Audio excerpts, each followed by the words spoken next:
Speaker, Jean-Louis Savy, the CEO of Development Gateway. And Jean-Louis is going to be presenting some findings from pilot case studies that were done in Malawi and Burkina Faso. And Jean-Louis is the last speaker. Unfortunately, you will suffer, so I'm going to ask to see if you can stick to perhaps 10 minutes.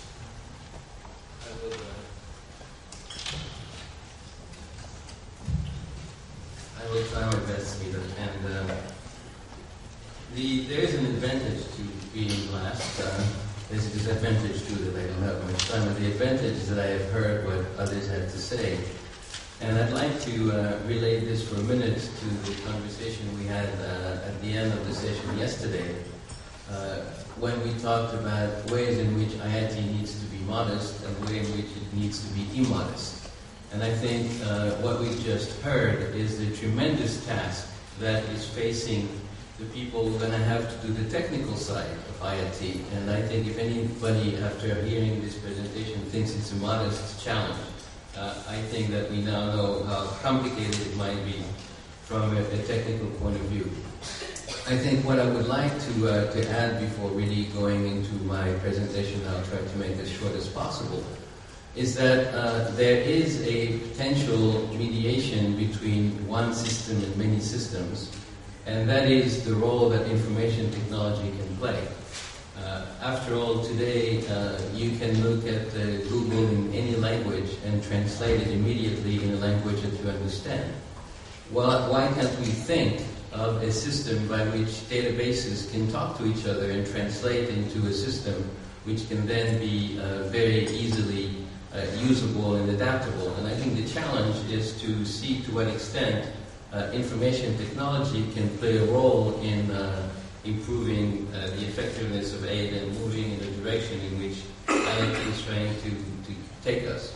And that's why, in a modest way, the Development Gateway is trying to use information technology to make a contribution to the solutions of improving development effectiveness.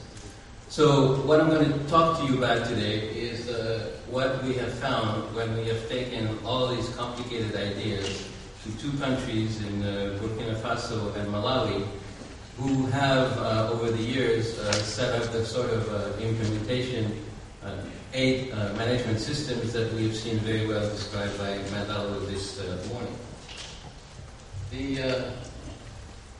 This exercise was commissioned by the Technical Assistance Group of IIT, and the Development Gateway was asked to go and look at what is the view from the ground in two countries, Burkina Faso and Malawi, with volunteers. The aim was to examine the capacity of aid information and financial management systems. What are they doing? How can they work better? To see whether there was a difference between the views of donors at the country level and the views of donors at the headquarters level, and to assess the potential impact of a standard, should there be one. And in both countries, we had the privilege of having very large and donor participation, and you see the list here of those that we were able to talk to. What did we find? We found, not surprisingly, that most donors, all donors in fact, have management systems at headquarters in which they manage and keep track of what they're doing. But as we've heard, these tend to lack forward information and impact information.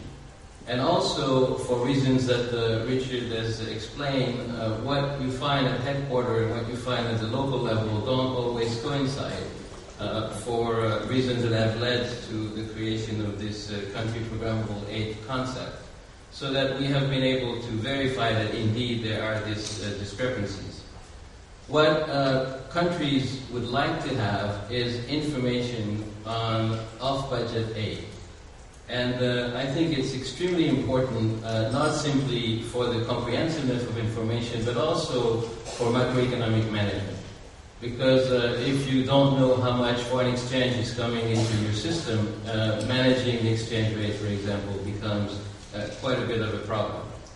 The predictability is also important for reasons that are fairly obvious when you are trying to drive a car looking through the windshield and not in the rearview mirror. So that it's extremely important to have this forward-looking information, which is not readily available.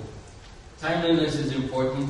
You need to plan and program in real time, hopefully with comprehensive and quality data. You need to align with the country's financial years so that it again reduces the transaction costs, and with the country administrative structure, and this is why very often the aid management platforms have to be tailor-made. And in both countries, we heard that transaction costs were very high for reporting the information and respecting the various demands. We all know the very famous number that the former president of Tanzania used to mention, that his country had to prepare 3,600 donor reports every year, and most of the people were spending their time writing reports and not managing aid or projects. So how can IIT help in all this?